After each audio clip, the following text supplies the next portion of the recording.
Good afternoon, everyone. This is MamaCita with Classic Gamer Gals, and I want to welcome you to a special afternoon open mic interview with HipHopGamer, video game journalist, hip hop artist, and host of the Hip Hop Gamer Show on New York City's radio Hot 97. Yeah, Welcome.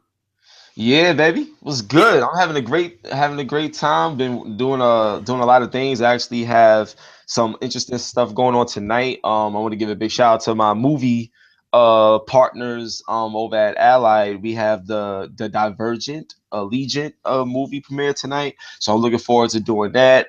I did my UFC 2 live review last night. That's been dope. Been playing some of the Division. I just ended Far Cry Primal. So I've been gaming, doing movie stuff, traveling, just blessed, just having a great time. So I'm doing good, doing Well, good.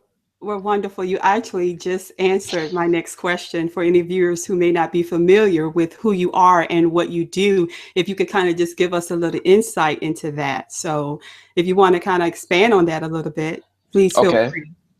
Cool. So, well, I'm a video game journalist. Been playing video games since I was 4 years old. My grandma's taught me. You know what I'm saying? So rest in peace to my grandma. But she taught me how to play games. The first system I had that I remember was Atari 2600. My first game I ever played was Pac-Man. I still got all those old games as well. And but Super Mario Brothers, that was the game that made me like realize that I was gonna be a gamer for life. Super Mario Brothers, Duck Hunt, all of that. Like that was my joint. Mhm. So that's how the being a gamer started, ever since I was four. When I was 14, I mean, I always loved hip hop, but when I was 14, that's when I was like, yo, I gotta do this. Like I wanted to be like everybody that I saw, like rapping, like, you know what I'm saying? Like, Yeah. Biggie, Okay. Jay, Pac, so I was like, yo, I gotta do this. Just the outlet and the Yeah. creativity was just amazing to me. So that's where the whole hip hop era of my life, came from. And then now, 2016, been to E3, done all these interviews, celebrity stuff, got my own show on Hot 97. I mean, I could not have even imagined that I'll even be, talking to you right now on a podcast. Like this is crazy. So yeah, that's just a little bit, about me for those that didn't know. Okay, well, let me thank you for your willingness to come aboard my open mic podcast. You are officially my second interviewee to date. Oh, for real? Yo, Yes. congratulations on, like getting this started, and I'm happy to be your second interview. Word Well, up. you're very welcome. Well, let's jump right in, shall we? Oh, hell yeah, let's get it. All right. Well, unfortunately, too many African American males are experiencing setbacks within their respective communities due to Hmm. circumstances they either create for themselves or circumstances that are created for them. Mm. However, you, Mr. Hip Hop Gamer, living amongst a challenging environment, and I'll just call it like it is, the hood, Yeah. you have managed to flourish and blossom into one of video gaming's most compelling journalists. And you did so with a very energetic, although sometimes controversial, non conventional style. And as you will call it, real or straight up talk that has rattled the video gaming journalism status quo. All right. How did you manage to pull this off? Well, the first thing I'm gonna tell you a story. Like when I first I was watching G4 Tech TV, right? And I'm a big fan of Adam Sessler, Morgan Webb, and all of them and stuff like that. And there was this episode, like this Christmas holiday episode that they did, like a Game of the Year episode, and it just felt so staged. It felt so scripted. Like I followed them so much that I could tell when it's real or not. Like it's just this feeling you get a passion, and it felt so empty. Like, you know what I'm saying? I felt like it was almost as if they was lying about some of the stuff. I was like, yo, what are y'all doing? So it just compelled me to want to make a video, like just talking about like just the industry and how I viewed it. And when I made before I made the video, I was asking myself because I know I never saw no black journalists on TV talking, and I know the stereotype in gaming was, you some white kid from the suburbs, and that's the face of a gamer, like, you know what I'm saying. So, I ain't white, like, you know what I'm saying. So I'm like, yo, Okay. at first I had this approach of fitting in, And then I was like practicing in the mirror on my first video, how I was gonna be, what I was gonna say, how I was gonna do it. And then like God just touched me, like literally. Like God was like, look, you a gamer. Like you don't like this is who you are. You don't Mhm. gotta try to fit. Like it was like I was getting all these messages, all these signs, and I decided not to try to fit in, but recreate the entire industry through my viewership and my passion, and just give the industry something that's been missing and been gone for a long time. And I also wanted to bring back the morals of the industry as well, because I feel like anything that gets real big and money's involved, the moment you put a price on your morals, everything that made the culture special isn't special anymore. It's the same thing that happened in hip hop. Any and everybody is trying to rap now, and they making it. And so, what's so special about the art form if everybody's doing? Not everybody could do it. That's what made it special. So I feel like, Mhm. in gaming, it got so big that it's bigger than movies and music that you could put anybody, as a face, and now they know gaming, and that's just not true. So I just took a completely different approach, and I decided to go against everybody. I decided to call out everybody. I feel that Mhm. you got people that's great, but I feel that a lot of people are put in positions, not really earned positions, and I just didn't like it. So I just decided to challenge everything that everybody thought was right, Okay. because I wanted to give the truth. So once I decided to do that and I started putting that out, um, everybody paid attention. But they paid attention. Some people paid attention with hate. Some people paid attention in a way where they was like, yes, somebody finally is saying the shit that I've been wanting to say for the longest. Like, so you get the love, you get the hate. At the end of the day, as long as it's real, I know I'm doing what's right. What is it about being real or down for your homies, as you might say, that Mhm. resonates with so many people? Well, put it like this. I think it comes to a point in time where money can't buy everything, and I feel that when a person gets to a certain level and they realize that money isn't as important, then they start to look at what's real. And when you look at what's real, like for example, I want to give a shout out to my man Joey Fats. He was recently on Sway's show, Sway in the Morning. And this guy, he was homeless, and now, he's making money doing his thing. But when he was homeless, right, he used to eat McDonald's a lot because that's all he could really, afford or get a hold of, because, he was sleeping in his car. So he was eating McDonald's like every day, and he started feeling sick. And then he went to the hospital, and it was saying that, there was something wrong. Like there was really something wrong with his body. He had to change the way he eat. He couldn't eat McDonald's all the time. Like it was really damaging to him. And he said that during that whole process, like he enjoyed the air. Like he was like smelling Mhm. nature. Like he was like just appreciating things that he never even cared about, because society makes you feel like you need to care about everything that honestly doesn't matter. It's nice Mhm. to have cool things and cool cars. Ain't nothing wrong with having it, Yeah. but you lose sight of what's important when you have it if you never been through a real experience. So I always enforce being real. I always enforce passion, because if the moment you forget that, everything that you do becomes a job, and you don't want to live the job life for the rest of your life. You want to live life for the rest of your life. So when I play my games and do my reports and make music, it's me living life. It's not me doing a job for a website. Like, you know what I'm saying? It's different. So that's why I enforce that, and I encourage everybody else to enforce that, and don't have a fear. Like, you know what I'm saying? Don't have any Mhm. fear to do what's right, and don't have any fear to do what's real. Because people always gonna tell you what you should and shouldn't do, but they're not living your life. You see what I'm saying? Don't come from where you come from. So how can they tell you anything about the shoes you walking in? You know what I'm saying? So that's just the way I treat it. Okay. And at what period of time, or was there a particular event in your life when the light went off and you knew this is what I'm destined to do in life? Well, playing video games with my grandma. Like, you know what I'm saying? I remember playing Mickey Mouse Castle of Illusions on Sega Genesis. You know what I'm saying? Her favorite game was Tomb Raider, so we always played Tomb Raider together. We played Street Fighter together. Her favorite character was Bullrock. You know what I'm saying? Like, just my whole reaction and the time that I dedicated to gaming growing up it was never gonna leave. Like you know what I'm saying, this is something that I wanted to do for the rest of my life. And then once YouTube came along and just technology and all these opportunities, it made it that much more of a real thing that, hey, maybe I can actually make a living out of this by educating people and telling them about games.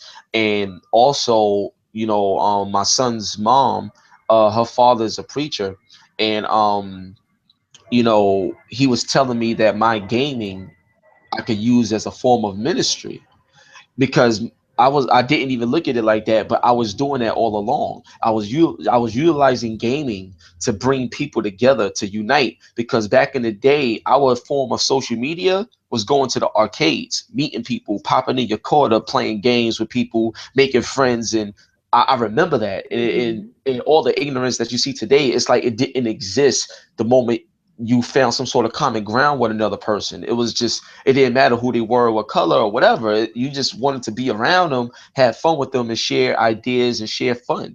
And that's what I'm trying to do today in this day and age, and remind people what's important. So I think that was like the event. It stems from my grandmother going to understanding how I could utilize this as unity, and reminding people why we love gaming so much. Yeah. Okay.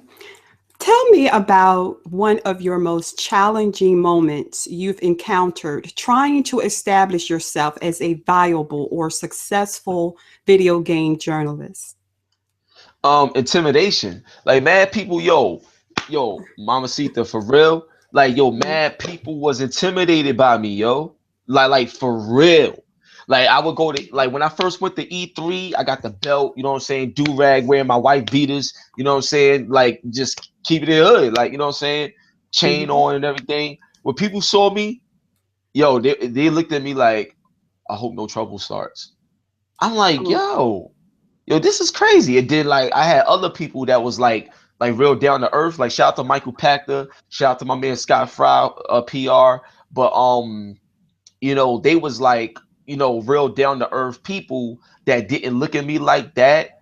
So they pulled me to the side and we was having conversations and talking and building, and it was amazing. But then I got to somebody else, and he'll remain nameless, but I got to somebody else, and he was like, yo, honestly, the reason why I speak to you, because you're very intimidating, man. Like there's a lot of people that don't want to talk to you, and because you look like trouble. But like now that I know mhm. you, now and I'm talking to you, like, like you're actually one of the best representations of what we need in the industry. But on the outside looking in, you look like you look like the wrong person to mess with. Like we don't want, like, it's just what it is. So that's one of the biggest problems that I had. A lot of people didn't want to rock with me because of just the way I look and the way I Mhm. talk. So, I mean, that's just, I mean, it's crazy. Like, I had to deal with that.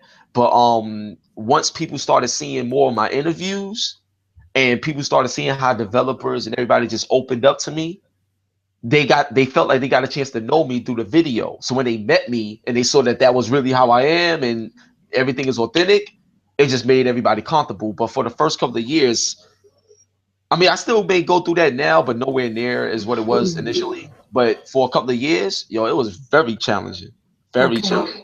So do you feel that their progress has been made? Well, progress has been made in terms of me. Like, you know what I'm saying? I can't speak for nobody else, because a lot of times, people keep themselves in a box because they allow other people to tell them how they are or how they should be. So you never gonna make progress if somebody's telling you how you should be, because now your progress depends on what somebody else said. And a lot of times you ain't gonna progress that way. So in terms of me, that nothing stopped my progress. I'm making shit happen. Like, you know what I'm saying? But in terms of anybody else, I would just tell them to, like I said before, like, have no fear and know that you're great. Like, don't let other people determine whether you're great or not. Know that you're great. Show it, display it, be confident with it.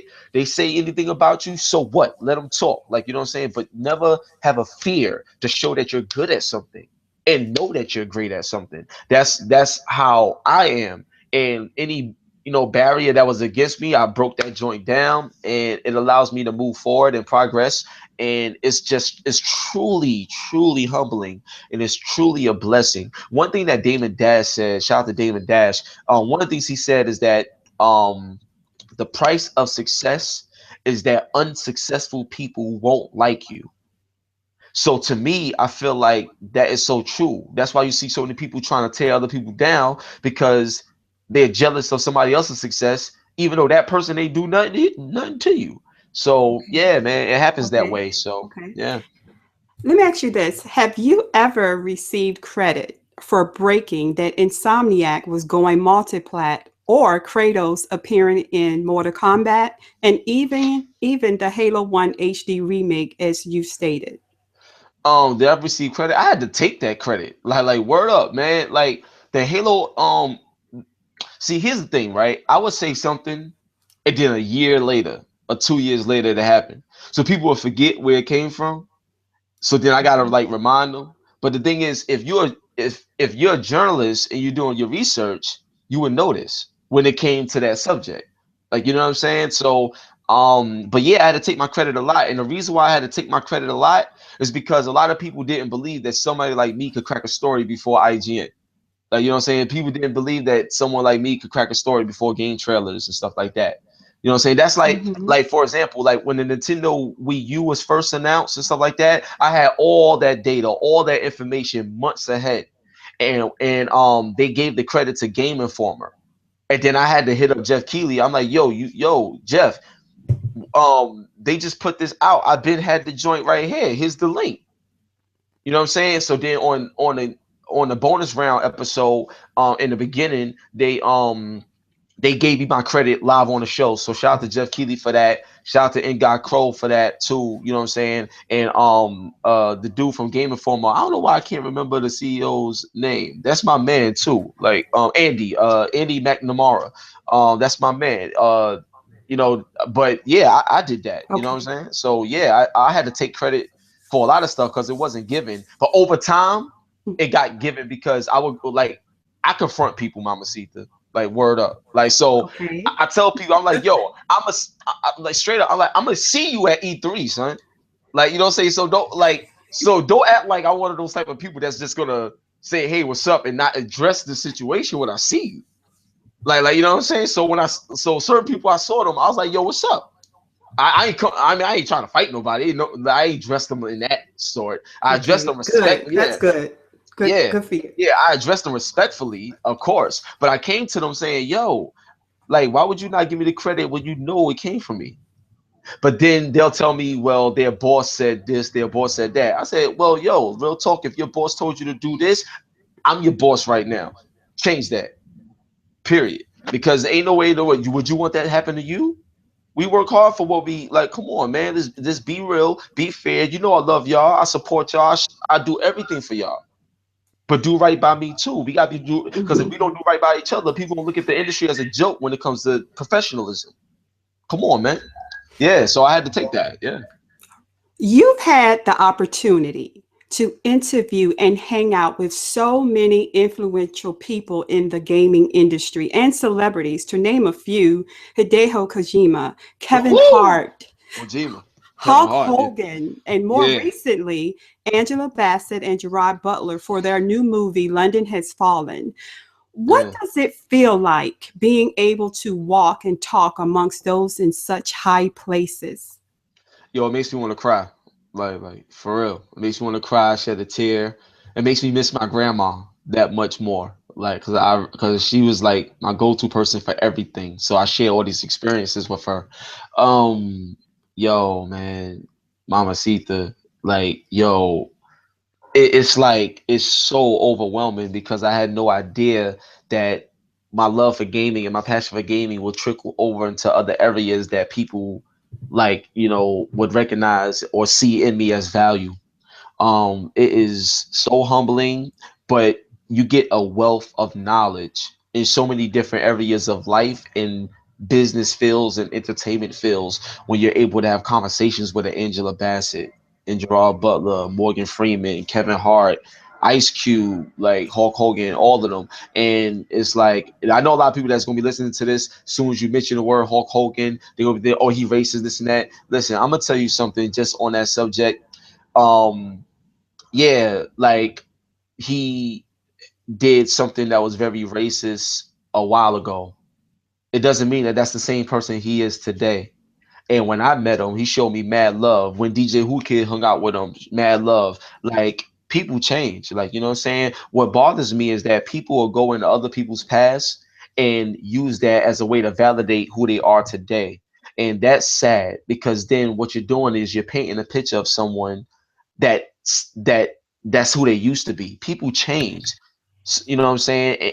You know, depending on life experiences that you go through. I've changed a lot. I'm not the same person I was when I was 20. I wasn't the same person that I was when I was 10. Like you know what I'm saying? You go through a lot of things. So I feel like it's very malicious the way people do that. And and what bothers me is that people are so quick to judge and point fingers, not realizing that we all come short of the glory of the Lord. So we all supposed to forgive one another, no matter what it is. Because if you don't forgive, then the Father is not going to forgive. Like then Jesus is not going to allow the Father to forgive you. Like you know what I'm saying? It all has to go in unison. For So for someone in your position, it's sometimes it can appear sometimes baffling to people that you are so willing to show your emotion and express your feelings in the manner in which you do. And yeah, of course. okay, all No, right. I'm sorry. I'm sorry. You finished the question. I'm No, sorry. no, no, no, no, no. That was I was just basically making a comment in regards to what you were saying. But what I did do, I spent the weekend reviewing a lot of your video gaming review content in preparation for this interview. And you bring such a positive element to most of them. And with that in mind, do you at any time find it difficult to express or call out any negativity in your reviews? No, it's never difficult. I just feel like there's certain things that's significant and certain things that's not. I feel like we're in a day and age where everybody is spoiled and they feel entitled to everything, so they find something to complain about all the time. And also, a lot of people they know that to keep their job, they probably need some drama to keep their jobs, so they'll find any and everything to nitpick at just to feel valuable and validated with their opinions in the industry. And I feel like that's just some real sucker shit. Like you know what I'm saying? It really is. Like for example, like you know, God bless the dead, you know, Michael Jackson. Let's say you went to see Michael Jackson perform, right? And he had a killer performance, did everything, moonwalk, got the glove out, everything was amazing, right? And let's say uh when he went off the stage, he forgot to say thank you all, like something like that. And then somebody's doing a review on his performance and they took off a few points because he didn't say thank you all at the end of his show. Like really? Like you know what I'm saying? Is that important? Like certain I feel that people are like people like they nitpick at everything. So when I play a video game, like for example, Dying Light, right? I really love the story in this game so far, but I don't like the fact that you got to hit somebody in the head like a million times to try to kill them, and then your weapon breaks, and then you got to find this and find that. I just feel like there's a lot of fluff in the game. So and I got this on videotape as well, so that's a game that I see why people like it. On the parkour, everything is amazing, but it's a game that I don't have fun with. Bloodborne, it's another game I know why people love it, but I don't have fun with it because I feel it's very unbalanced. You know what I'm saying? Okay. So but for the most part I don't have nobody telling me what games to review. Okay. I review whatever I want to review. So whatever I'm interested in, I review it. And 97 to 98% of the games that I review, I like because I'm interested in those. And usually what I'm interested in, I wind up liking. Like, you know what I'm saying? So that's where most of the positive reviews come from. And even if I say something negative, it's all about the approach. You see what I'm saying? I'm not one of them journalists that'd be like, "Don't buy this game or it sucks. It's piece of shit." And all. Nah, you did. Yo, these guys work hard. These girls work hard to make a game, whether it come out the way they wanted to or not. You can't knock the fact that they worked so damn hard to try to do something. And you as a professional need to respect that. So if I don't like something in the game, I will respectfully say that, hey, I wasn't feeling this. I think you should try to do it that way. But I like this, blah, blah, blah. This wasn't really that good because of that. Like, have a respect to the craft. And that's what I Okay. feel people don't got no more. People don't got no respect. Think about it. People talk so much shit about other people, but can't do what they talking shit about. Wow. It's crazy.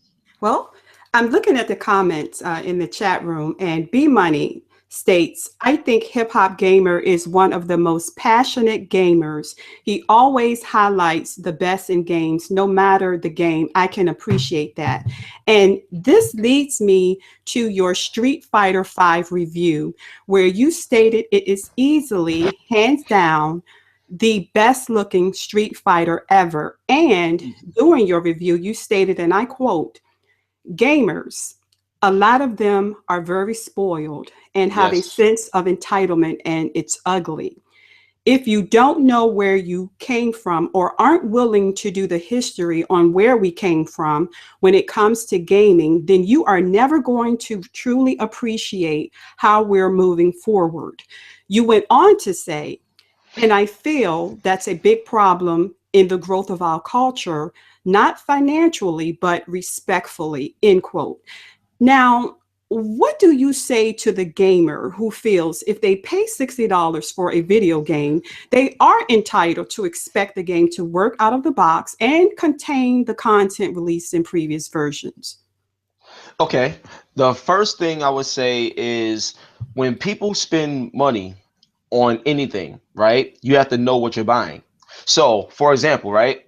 I got Netflix. I know a lot of people that got Netflix, but Netflix is an online thing. It's a streaming service. So there will come time where you're going to see buffering in the middle of your video. There will come time where you'll lose quality, but then it'll get right back and everything is cool and smooth. But these things will happen. You will encounter them. Why? Because it's the nature of the internet.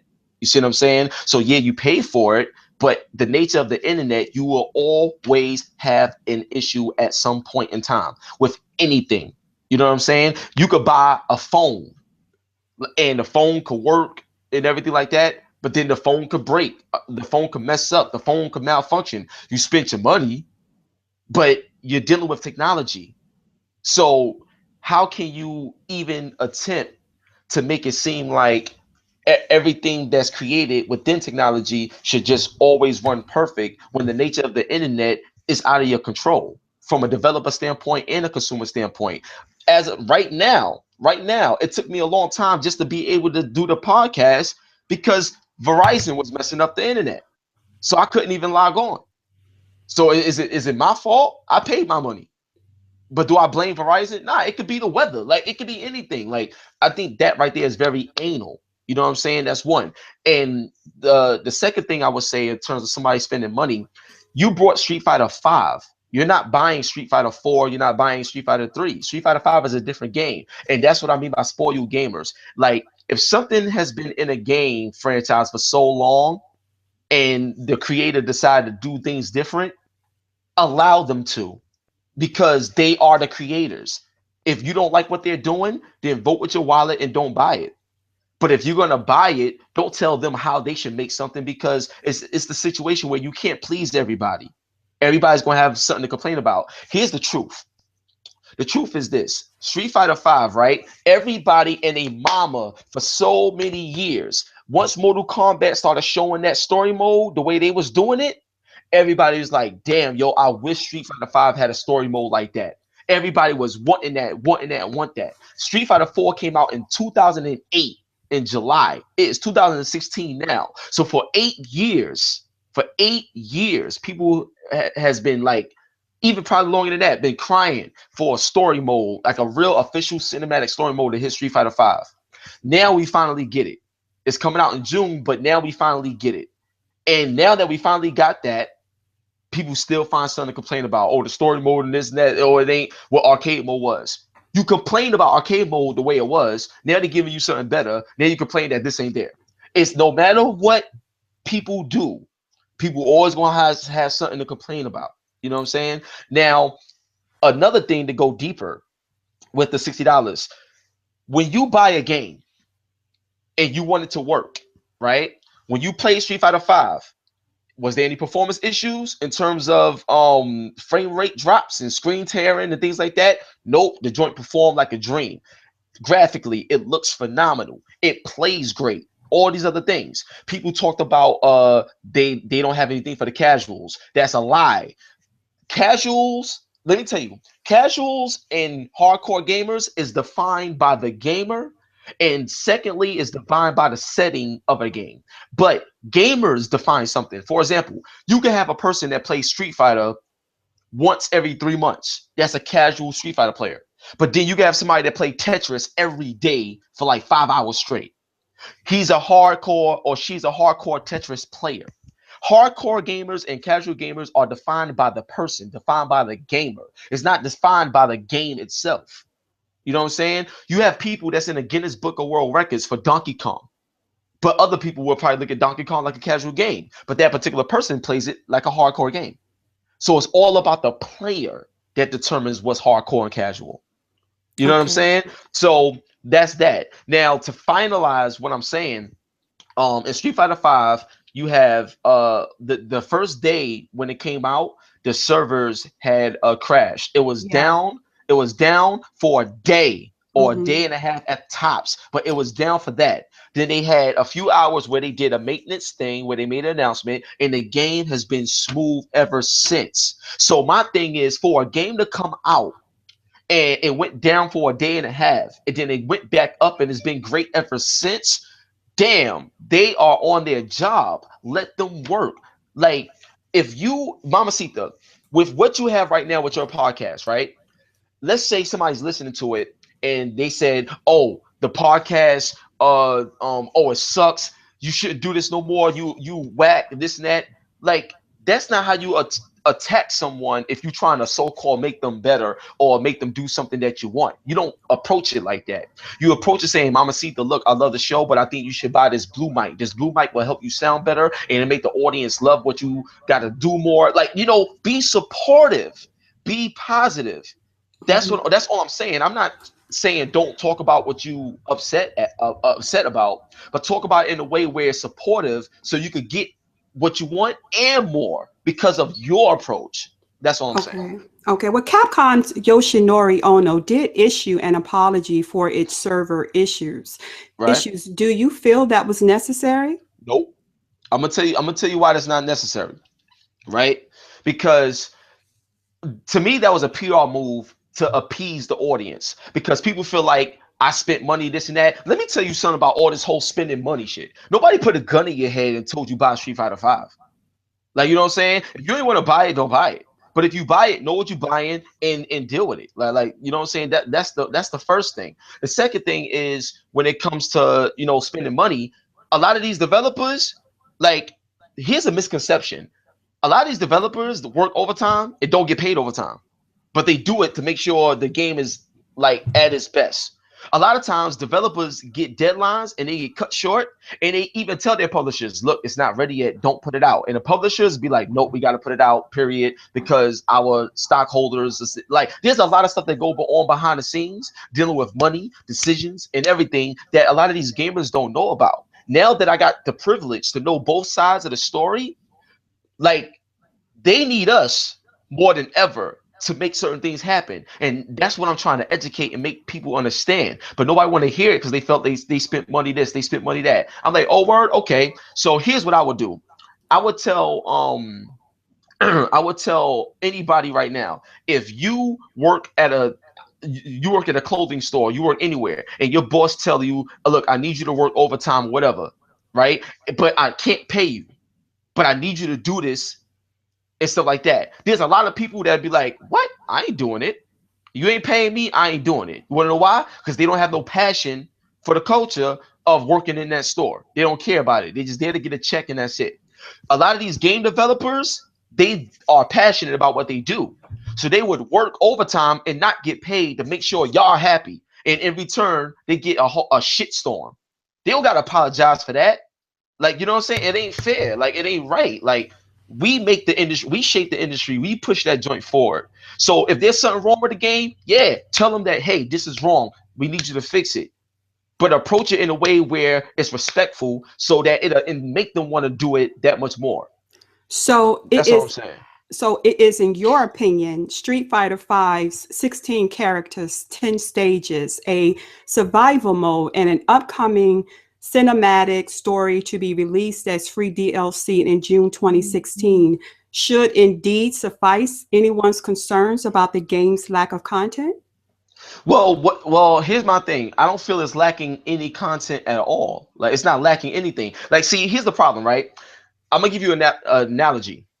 LeBron James got 2 rings, Finals MVP, NBA MVP, and all this other stuff, right? When you look at his resume and you just look at only at his resume, it's like, wow, this guy's amazing. But then if you compare his resume to Michael Jordan, then LeBron don't look as good. So I feel that people are so focused on comparing things that they don't appreciate what they actually got. For example, MamaCita, on your podcast right now, right?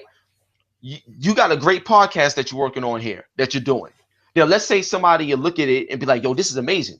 But then let's say they'll look at Kind of Funny Games or Podcast Beyond, and they're like, oh, well, it ain't no Podcast Beyond. So why should you be devalued when by people comparing you to other things? Why can't you just be great at what you do?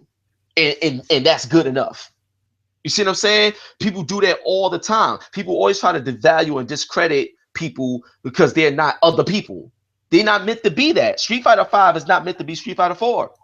So if you're looking at Street Fighter 5 for what it is, and now let's do this, right? Street Fighter 4, what does Street Fighter 4 has? It has arcade mode, it has online mode, it had your verses, your what else? I'm trying to think on the top of my head. It was another mode that they had as well. Training. You had training mode and stuff like that, right?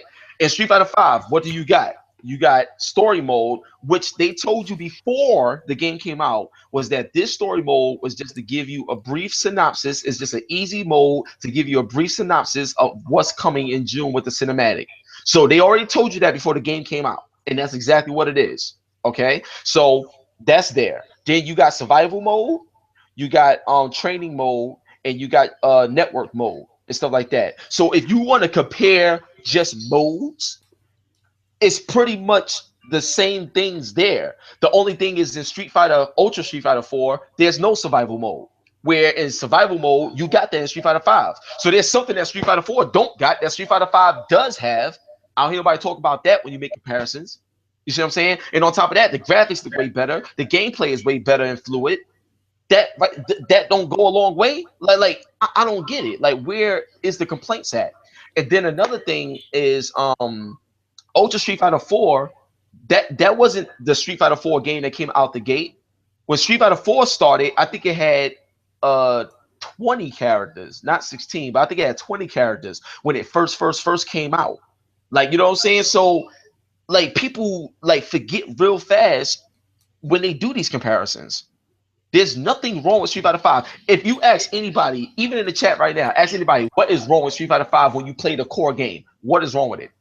And if you want to make comparisons, look at Street Fighter 2 The World Warrior back in the day in 1990. All you had was game start and a versus mode. And people played that in MamaCita. People, the moment Street Fighter 2 The World Warrior was out of the arcade and on Super Nintendo at the house, everybody and a mama was going crazy. All they cared about was playing the game, playing with their friends, and that's it. There was no online. There was none of that. It was just game start and versus. And you know how much people pay for that? $60, $70, $50 for that game. And you know what they did when they came home? They played the hell out of it and enjoyed every minute of it. Want to know why? Because back in the day, there was a different appreciation for games as opposed to now. That's why I started that hashtag Spoil You Gamers. Because if you don't respect where you came from and see how forward we moved, you're never going to appreciate anything. Okay. Review Tech US, a YouTube personality, stated your defense of Street Fighter 5 is absolutely disastrous and flawed. What's your Really? take on that? Well, I reached out to Richie, so we're gonna have a live debate very soon. We just got to get our schedules right, but we're gonna have a live debate very soon. But here's what I would say to this, right? He would say that he said that my argument is disastrous and flawed. And here's what I feel is disastrous and flawed in terms of the way I look at the way Street Fighter 5 has been handled. This is a game where the first thing that everybody asks for in terms of cinematic story mode, this is the first time Street Fighter 5, this is the first time Street Fighter in its franchise history is doing something that y'all asked for. That's not disastrous. That's not flawed. That's the first thing. Second thing, if you want to play the game in like a single player mode that people was talking about didn't exist, okay, when you play in survival, that's a single player mode, and you go through all the characters, and you got to continue to survive, and you go off a point system, which is very cool and very unique and very different. That's a single player mode. So when people say there's no single player mode, that's a lie, because there it is right there. When people want to play against somebody, you got versus mode, and that's the traditional 2 round joint, whatever. You want to go online and play somebody, you can, and it works great. And as you can see, as you can see when you go on Street Fighter 5, you see the cities and the map is all lit up because everybody's playing it like crazy. That's the fourth thing. The fifth thing to review Tech USA is everybody, MamaCita, word to everything. Everybody that I spoke to about Street Fighter 5, I said, look, if you don't like it that much and you complaining that much, why I still see you earning trophies in the game? Why do I still see you playing it? Why are you doing anything with this game? See, here's the problem with the whole $60 paying for it and everything that people were saying, disastrous stuff like that. You can't put a price on your enjoyment. Mama Sita, I'll give you an example. If you take your child to Chuck E. Cheese, or if you went to a movie, or you do anything, right, and it costs money, if you enjoyed whatever you're doing, you're not thinking about the money you spent. You're thinking about the moments that was created, having fun and enjoying it. When you leave a good, like people that went to see Deadpool, they ain't leave Deadpool saying, damn, I spent $15. They left Deadpool saying, yo, this movie was crazy. Oh my God. You know what I'm saying? They're not thinking Yes. about that. Everybody that's playing Street Fighter 5 right now, that's talking shit, they playing the game right now and making videos talk about, yo, look, I just got this KO. Oh, look at this. Oh, my V trigger. Oh, they enjoying themselves. They're having a great time. Anytime you have those great moments, them close fighting battles and everything like that, watching Evo, all that other stuff, that's gaming culture. That's what we love. So if I spend $60 on a game and I'm able to play it, play with my friends, play by myself, and just enjoy it, it's well worth the money every time. And then another thing I'm gonna talk about money is back in the day when Street Fighter 2 came out, when you wanted Super Street Fighter 2, you had to pay another $60, another $70, another $50, whatever. When you wanted Street Fighter 2 Turbo, you had to pay another $50, another $60. Nowadays, you could spend, you got bigger budget games and all this other stuff, right? But you could spend $60 on a game, get a season pass for like $10, $20, and that's all you need. So for $80, you'll get everything. Whereas back in the day, because you didn't have the internet, you couldn't update, couldn't patch, couldn't do none of that stuff. Every little update they made back in the day, you had to pay full price for every time. Every time. But people that didn't live that era don't understand it. So they wouldn't appreciate it. So it's up to people like myself and other people that come from that era to educate, to make people understand. That's why when you hear me talk, it's out of a different appreciation because I live things that these other people didn't live or understand or don't even follow or have digested yet.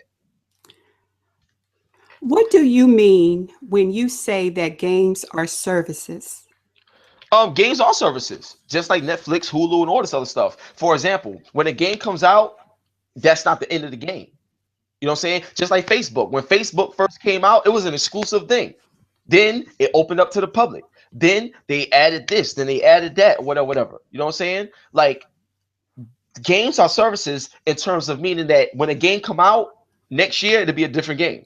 But even though it's the same game that first came out. So when you think of a game, you can't think of this game came out Now you're just gonna wait for the next one. Nah, because they found ways where they can make games better within the initial release. And that's what a service is all about. Just like a music streaming service or anything, it's the ability to continuously grow an initial release state of a product. That's what a service is. When some gamers hear that, they may interpret that to mean that developers and publishers will feel free to now release unfinished games and just update them down the road with features and content that should have been there day one. Should gamers have that concern? No, the reason why I say that is because two things, right?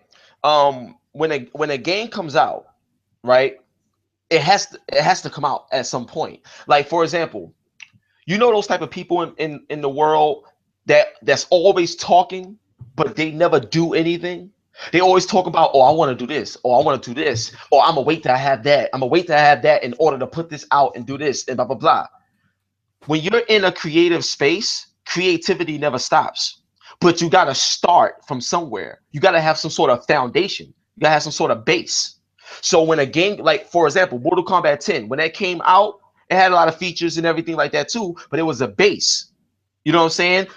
When Mortal Kombat 10 first came out, Jason wasn't there, Alien wasn't there, Borachi wasn't there. They came over time. And because they came, it added more gameplay value to the game because you could learn new characters, do new fatalities, and get more excitement. You see what I'm saying? So was Mortal Kombat 10 unfinished because the other characters wasn't there? No, it was finished. It was finished in the vision that the company wanted to release it as. You see what I'm saying? And they grew upon it, which is a great thing because now we get more out of our games than we ever did back in the day. I think that's a great thing. And on top of that, what a finished product is a product that works. What I mean by that is if I turn on Street Fighter 5 and I pick a character and I can use that character and that character works and it performs great, that means the game is finished. But if I pop in Street Fighter 5 and I got screen tearing, I got glitches everywhere, when I push the button to do a kick, it doesn't activate, it doesn't work, that's something that's not finished because it's not working when I correspond and interact with the title. And I'll tell you, Mamacita, even the people that's in the chat, if you ask anybody, was there anything wrong with the core game of Street Fighter 5? What I mean by that is when you turn it on, you pick a character and you play the game. Does it work? Does it look beautiful? How does it feel? And I guarantee you, everybody that I've ever asked that question, they said, nah, the game is fine. We just wanted this. So the people are complaining because they wanted more. So if you want more, isn't that a good thing? To want more from a game, because it must means that it's that good that you want more. And the game isn't defined by its features, because if the gameplay sucked, you wouldn't care about arcade mode. You wouldn't care. All the shit that people talk about right now, Mamacita, they would not care about if the actual game was bad. Think about it like this: if you brought a game and the game sucked but it had great features, why would you play a game with good features if the game itself is bad? The features is meaningless. That's just icing on the cake. The cake got to be good though. Let's change the conversation a little bit. Okay. I'm We, loving this though, by the way. I love your questions. well, thank you. We expect Sony, Microsoft, and Nintendo to aggressively sell their consoles and make smart decisions to corner the market as best they can. However, there are those that advocate an actual war between the console giants, and some would say the war is over. Sony won. We can all go home now. What's your position with this train of thought? Well, Sony did win because Phil Spencer already said that we're just focused on the Xbox brand and rebuilding it to where it need to be because like Sony they're just far ahead. Like Phil Spencer already like admitted that. So I mean, there's nothing wrong with having a console war. That's just fun. That's fun, competition, and competition brings the best out of all of us. You know what I'm saying? It's the reason why. It's the reason why Microsoft, went after Tomb Raider, so they could have something to go against Uncharted because they didn't have an exclusive title to do that with. So I think it's fun, like to see competition. It's the same thing in hip hop. We love to see competition, but at the end of the day, I don't hate you. Like you know what I'm saying? The people be taking it too far, but But yeah, the console war is over simply because the white flag has been waved. You know what I'm saying? I feel that the best thing that happened to Sony was them losing to Xbox 360 in America. Now, now to clarify, they beat Xbox 360 overall in terms of globally in the PS3 and 360 era. But in America, 360 beat PS3, and that right there was a major blow to Sony. You know what I'm saying? And in terms of legacy and representation and stuff like that, so they learned a lot, and I feel that Xbox right now they're learning a lot, like how PS3 learned last generation. And so I'm excited to see the next thing that Xbox does. I'm happy to see Sony learn their lesson, and Nintendo's obviously, hopefully they learned their lesson with the Wii U as well, and we'll see what the NX is about. But I think competition is healthy. I think the console war is fun to have, but ever since Phil Spencer made that statement and just looking at what's going on and also what's coming, Sony got this. Sony got this. I mean, by far, it's not even a conversation at this point. Like Sony won. I've checked your Twitter feed, and you are often accused of being a Sony loyalist or even fanboy. Yeah, I How do get you that. respond to that? Oh man, I get that a lot, Mamacita. Oh my God. So here's the thing, right? Um, People, all right, last generation, right? Um, I played I think the first 2 3 years I was playing PS3 as my dominant console. I always have a dominant console and a secondary console, like you know what I'm saying. So PS3 was my dominant console, right? But then when Madden 2008 came out, and I played it on PS3, then I played it on 360. I was like, okay, I'm getting every game on 360 now, like in terms of multiplats. Like, and the only games I'm getting on PlayStation is the exclusives. Like, there's no fanboy anything dealing with me. Like, I just want the best. Period.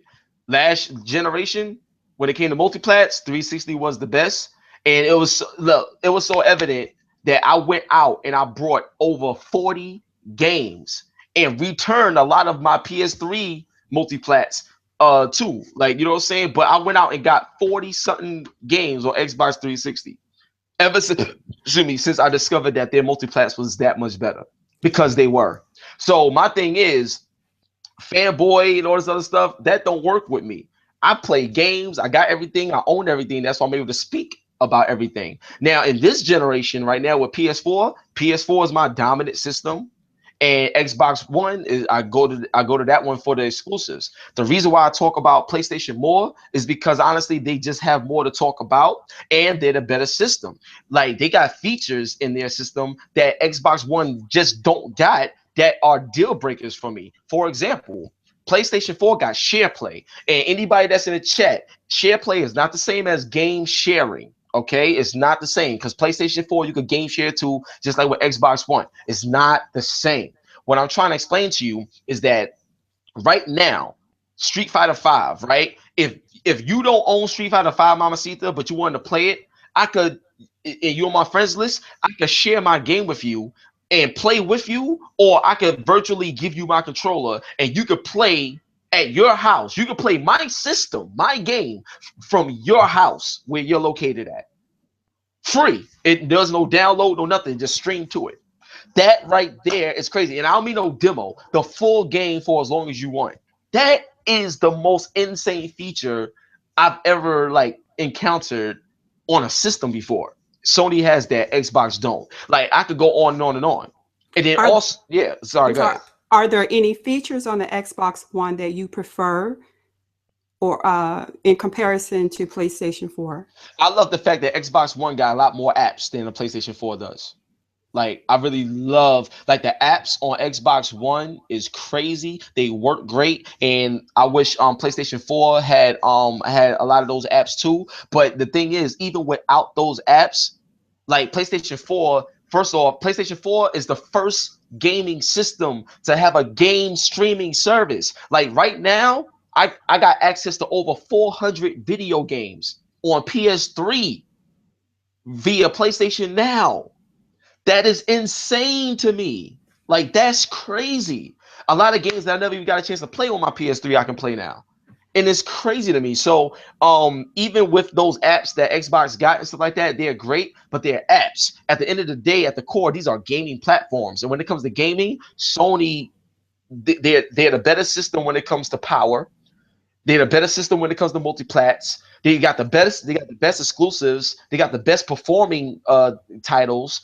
They got the best features, and they doing things that's never been done. Nah, man, Sony all the way. Like it's easy. Like it's not even a fan. But everything I'm saying is a fact. You don't believe me? Like everything I Will said is but there. will Like will we ever see an excited hip hop gamer at an Xbox E3 event with his fist pumping in the air? that's already happened. Like first of all, let me explain something I to. don't know if you know what I'm referring to. That the video of you jump up. I've seen the. I think it Oh was what, different oh I PlayStation yeah, events. Are yeah. you pumping Oh your fist in the air? Oh yeah. Well, I mean, we'll put it like this. Well, Sony announced Final Fantasy VII remake at their joint. They had Shenmue 3 at their joint. They had what's the name? Oh my god. Oh, I can't think of the game right now. Not it's from the same people that made Ico. Um oh my the last story. The No, the last last Guardian. Guardian. Yeah, the last Guardian. I mean, come on. You kidding me? Of course you don't get that type of reaction out of me when you seeing stuff like that. And then on top of that, they the year before when Jack Tritton was up there, they talked about they put the price tag out there and that they wasn't gonna have the online only 24-hour check-in that Xbox was talking about. Like, you kidding me? Like that stuff was crazy. Now, Microsoft on the other hand, when they first showed Titanfall, I was the one saying, yo, get Titanfall, crazy, this and that. I'm always hyped. Always hyped. When I was the one going crazy over the Elite controller, because that controller is ridiculous. You know what I'm saying? Like, I'm the one that's telling people that how the hell you did not buy an Xbox One on day one to play Rise. Rise is the first game I ended on Xbox One. Ori and the Blind Forest. What, you crazy? They got crazy games. I go crazy over all of that. It's just that Sony got more stuff than Xbox do, so you see me go crazy over Sony more. That's all it really is. Okay. Let's talk about virtual reality for just a moment. Yes. We all know it's primed to be the next big thing to hit video gaming, or possibly one of the biggest blunders to ever hit in history. Mm. Are you looking forward to this new video gaming experience? And if so, which version are you most interested? Oh wow, PlayStation VR, man. PlayStation VR. Yo, I was on Fox 5 News, right? And I was playing the kitchen, and they caught clips of me playing the kitchen. Yo, MamaCita, real talk. Yo, this game scared me so much that it gave me goosebumps to my nipples. My nipples was crazy, crazy, crazy hard. I was like, yo, I was Okay. so scared.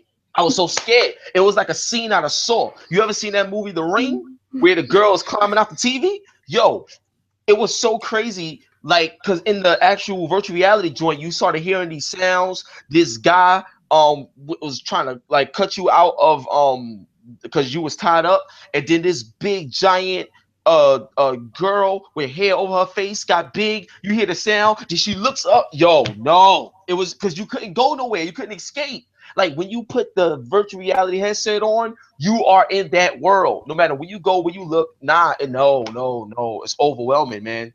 It's one of those situations where everybody that tries it, I truly believe this. I believe everybody that tries it will want it. And I feel out the gate, I think 30% of people that try it will buy it. That don't know anything about it, but just try it for the first time. I think 30% of that type of crowd will buy it. The hardcore gamers, I would say 60% of the hardcore gamers will go out and buy it out the gate. Um, the extremist, like myself, is getting it day one, and that's just what it is. Sony Computer Entertainment Masayasu Ito said to Polygon, and I quote, if you just talk about the high end quality, yes, I would admit that Oculus may have better VR. However, it requires a very expensive and very fast PC. The biggest advantage for Sony is our headset works with the PlayStation 4. It's for it's for everyday use, so it has to be affordable. This is not for the person who uses a high-end PC. It's for the mass market, end quote. Seems Mm. pretty smart for Sony to go after that market, doesn't it? Of course, it's smart. Let me tell you something, right? Here's what people tend to forget: the minority is the majority.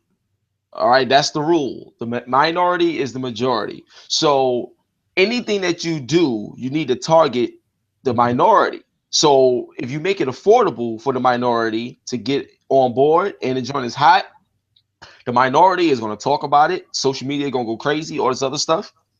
And then once you got them locked in, it's going to continue to grow out. And once it grow out and gets bigger and stuff like that, then it's not going to matter what anybody else does in terms of Oculus, because it's not always about having the better version. It's about having the best version.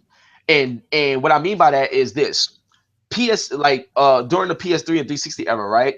Xbox Live you had to pay for. PSN was free. But Xbox Live destroyed PSN in terms of features and functionality. So at the end of the day, free is people would say free is better than spending money, but in that situation, free was not the better option. You see what I'm saying? You got to spend some money. So when you look at Oculus and you look at when you look at Oculus and you look at PlayStation or VR, Oculus, you have to spend more money, and it may be the better version. But with PlayStation VR, you actually have a great headset. I use both of them. In my experience, PlayStation VR was better. From my experience, like the stuff that they had at press events, PlayStation VR beat the Oculus. So a lot of times it's not even about the hardware; it's also about the software that's powering it and the talent behind it. See, people look at hardware and they go crazy, but if you don't have the right talent driving the hardware, then the hardware is just a piece of plastic. It's the talent that makes it come to life. And when you want to talk about talent and things that we experienced already, PlayStation 4 is cheaper. In my opinion, is better from what I experienced. The fact that it's specifically designed for the PlayStation 4 is going to be more of a better performing, consistent piece of hardware that's going to work with the system. And with PC varies a lot because it depends. You don't have to worry about PlayStation 4 and PS4, PSVR depending on anything because it was made to be a marriage. So it's going to lock in day one. So I feel that Oculus is great, but it will have its share of problems. And $600 is not going to cut it when there's competition.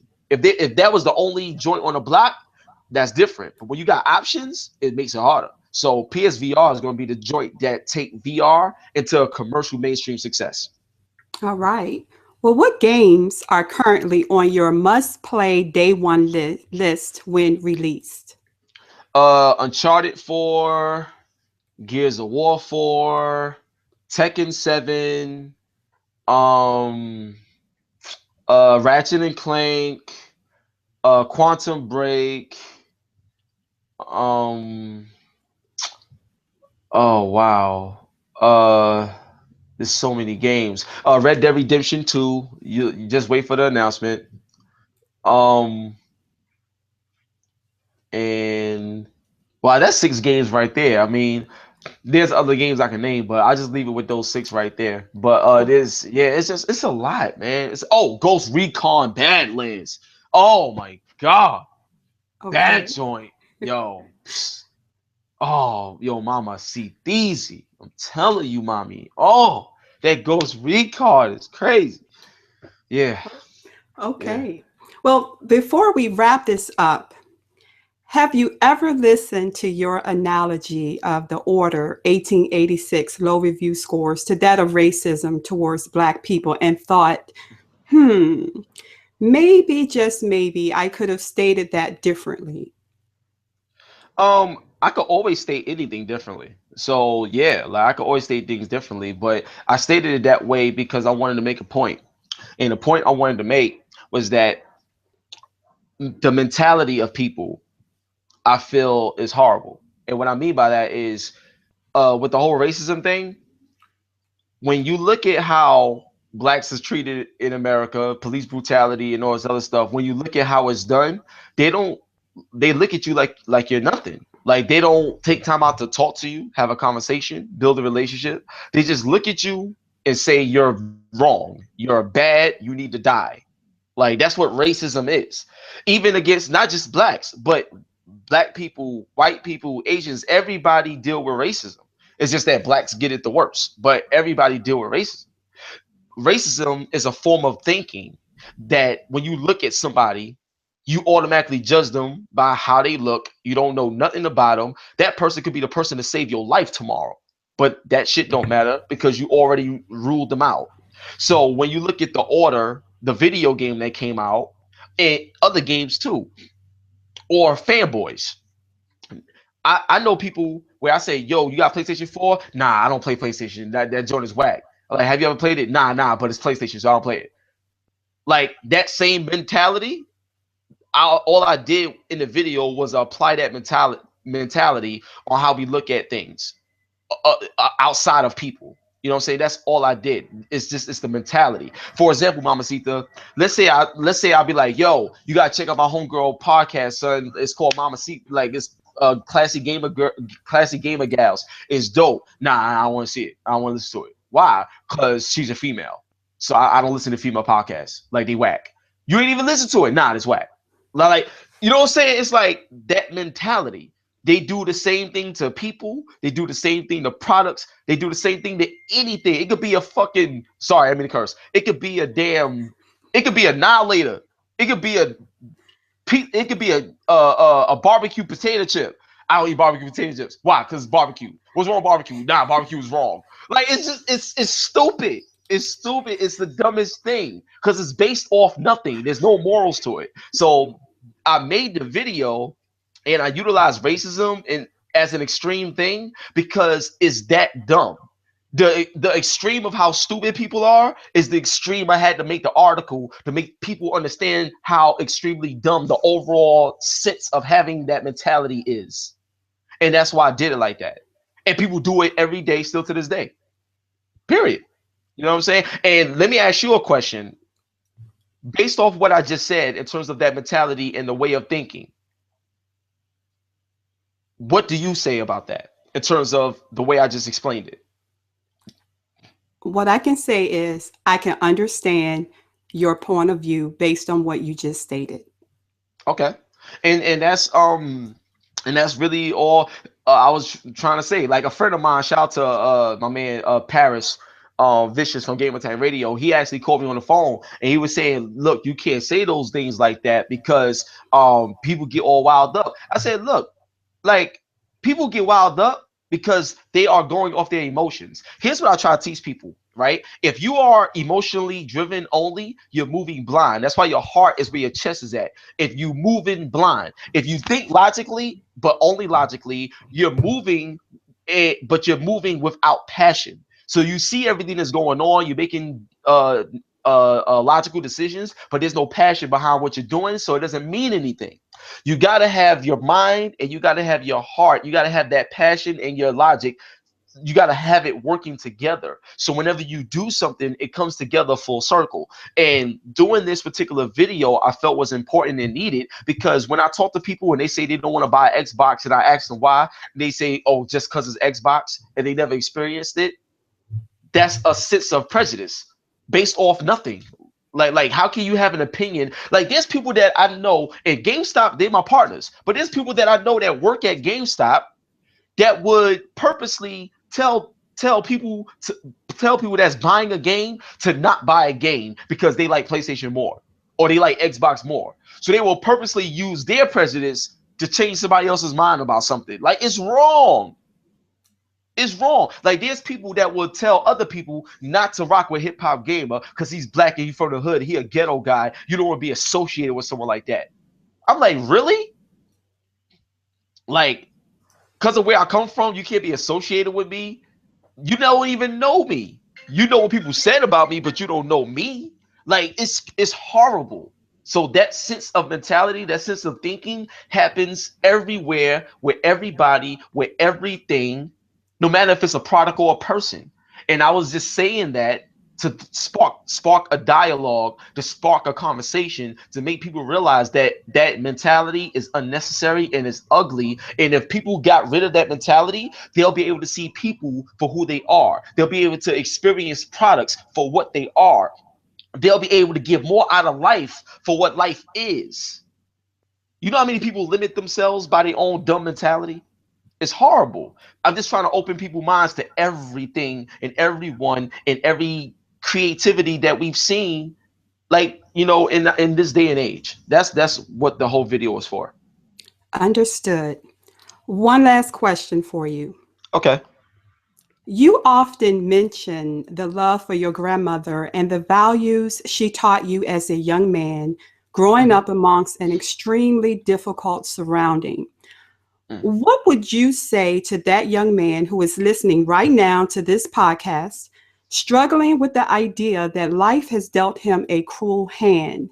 He's just about ready to give up on all things hopeful and inspiring. He's in the Mm. ring, he's still swinging, but he's tired. He's exhausted and frustrated by all the situations that have punched and knocked him down time and time again, the Mm. countless opportunities he failed to make happen. He wants to give up. He wants to throw in the towel. What do you say, hip hop gamer? What do you say to that young man? Well, what I would say is to that young man and also to the young lady that would go through the same hardships, I would tell them is name one person in your life that you love. Name one person in your life that you love. And the moment you name that person, you look at that person. And when you look at that person, that's what you're fighting for. That's the person that you want to make proud. That person never gave up on you. Don't give up on them. Because when you give up on them, you're giving up on yourself. When you give up on yourself, you give up on somebody else that could have possibly had a chance to be inspired by what you're going through as well. So a lot of things we go through is not just for us, it's for other things and other people and other generations to come. So just as well as you look at someone that you love so much, how they never gave up on you and how you don't want to let them down. Utilize that as your inspiration. And on top of that, always put God first to give you the strength to get through everything that you got to get through because He's not going to give you anything that you can't handle because you're special. So I would definitely tell them that. And on top of that, I would tell them you can't do it alone. Don't be afraid to ask for help because anything that means anything that's worth growth and being fruitful, you need other people to help the vision come to life. So don't be selfish with your greatness. Share your greatness, talk to people because they will allow you to be even greater. And by you being greater, you can inspire others to be great and you won't let down the ones that you love. That's what I would say. Well, there it is. I thank you once again, Mr. Hip Hop Gamer, for appearing on Classic Gamer Gals Open Mic Podcast. Sure, you already know what it is, sweetheart. I appreciate it. God bless. And I want to tell you something real quick. This was one of the most amazing interviews that I've been on. It was fun, but the I could tell that you actually cared about having me on just by the questions that you asked. And it's a blessing. And anything that I could do to help what your goals are, look, 24/7, you got access to me. Whatever I could do, I'll do my best to do it. I support you. God bless you. Love you. And I love this podcast. Thank you so much for having me as a guest. I tell you, I am very humbled by those statements and your words. Thank you very, very much. And I do want to say thank you to those that joined us in the podcast. And I'm really bad at names, trying to get shout outs. But yeah, I know Enrique from the Basement Radio Arcade was there, and B Money 101 was there, and a few others. So I just want to thank you. This is MamaCita with Classy Gamer Gals Open Mic Podcast. I wish everyone a wonderful day and goodbye. Peace.